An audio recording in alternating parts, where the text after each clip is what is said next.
Well, we're going to finish over on Alibi, Sky box sets, Virgin TV box sets, and Now TV.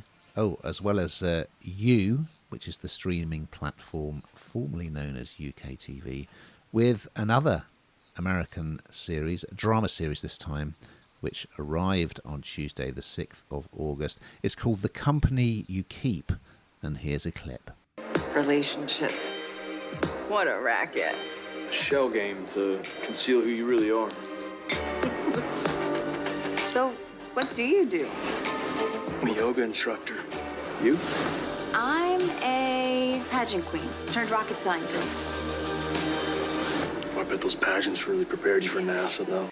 Well, this had me when I knew, and I have to try and say his name correctly, Milo Ventimiglia in it. Because anybody who has watched This Is Us, which has an inordinate amount of episodes, I must say, but I've watched them all.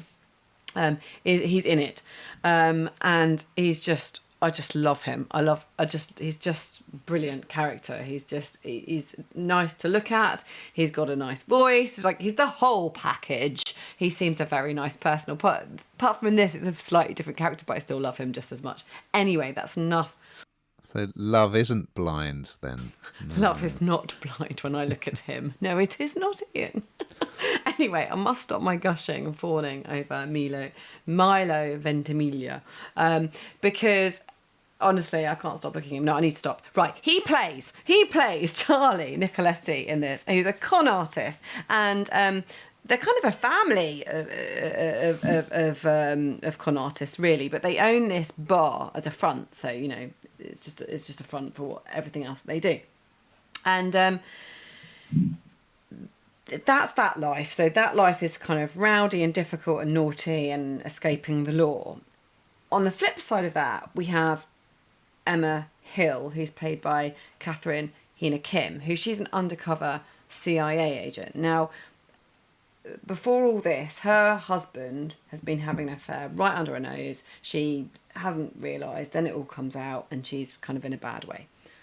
Move forward, and these two meet. Now they're both a very good looking couple, and you know their flirtation and their chit chat and what have you leads from one thing to another, and quite a passionate relationship starts up between the two of them. But of course, what he does and what she does kind of clashes, because you know he doesn't want her to find out that he's a criminal, even though he kind of jokingly does actually tell her that he is a criminal. I don't think she believes him, and she says, I'm CIA, and I don't think he believed her initially. But of course, as time goes on and they get more and more kind of into each other, you know, are these two worlds, you know, are they going to collide? Because she's after a gang that is is to do with Charlie. So it's quite it's really passionate. I was hooked very, very quickly onto this. Is not just because of him. I promise you. I was hooked really quickly because it's got all the different sort of levels. So it's pacey. It's quite action packed. There are a few things I think that aren't obvious in it. It's got this whole romance thing, which is just another layer to it, and I suppose a little bit predictable.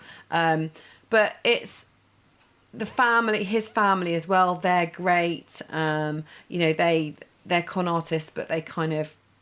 They're likeable. They are likeable. I liked them a lot. And you want to see him kind of become good almost. But how can these worlds ever be? How can these two, despite them absolutely adoring each other and having very passionate romance, you know, how can they overcome the fact that one of them's on the right side of the law and one of them isn't? And this is where this is at. So it's 10 parts. I just watched the first episode, and I'm a fan already. Ian? Well, I've just realised that the theme of this week's pod is relationships, and especially relationships that are difficult. We all like things about cons and sort of stings, don't we? So it opens up this family who own a bar together and also are a team of con artists. You know, it's the old story. And also they only sting baddies. That's the other thing about them, which again is stretches belief. But anyway, so they carry out this sting, and I quite like the sting element of it. That's always fun. But poor old Charlie is double-crossed by his fiancée, who dashes off with all the cash. Yeah, so then they've got to make they come up with a new plan. Obviously, they're going to be a series of cons as the episodes go on, and that's quite fun. If you like kind of, pretty cheesy old TV series like Mission Impossible. Yeah, the second sting is against this sort of religious. He's a preacher who sort of is involved in some kind of money laundering. So yeah, off they go on another sting, and it's like the family are all in it together. And yeah, there's this meet cute between Charlie and Emma in a bar, and obviously they don't tell each other what they actually do as a job, and then they bump into each other again, and you know what's gonna happen. But I kind of liked it in a way. I especially like the actor playing Charlie's dad, William Fixner, who's done loads of stuff. Great character actor, including things like Black Hawk Down. I found episode 1 perfectly enjoyable, though I kept sort of going, oh come on. Yeah, it's a good bit of escapist fun.